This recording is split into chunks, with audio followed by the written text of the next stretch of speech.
ও, এসে গেছেন আপনারা। নমস্কার, আমি শান্তনু দত্ত।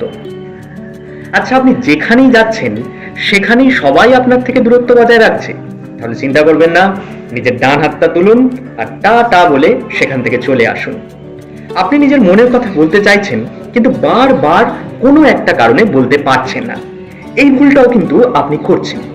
তেমনি আপনি ভালো কন্টেন্ট খুঁজছেন, অথচ স্ক্রোল করেই যাচ্ছেন, কিন্তু কোনো ভালো কন্টেন্ট পাচ্ছেন না। পাবেনই বা কি করে? আপনি তো এখনো আমাদের ইউটিউব চ্যানেলটি সাবস্ক্রাইবই করেননি, বা আমাদের এই ফেসবুক পেজটিও ফলো করেননি। তাই নিচে দেওয়া এই ভিডিওর কমেন্ট লিংক থেকে আপনি আমাদের ইউটিউব চ্যানেলটি সাবস্ক্রাইব করে নিন, আর আরো আপডেট পেতে আমাদের এই ফেসবুক পেজটি ফলো করুন। ও, এই শুক্রবার ঠিক রাত 8টা 23 মিনিটে আসছে রবীন্দ্রনাথ ঠাকুরের লেখা কঙ্কাল। শুনতে ভুলবেন না কিন্তু।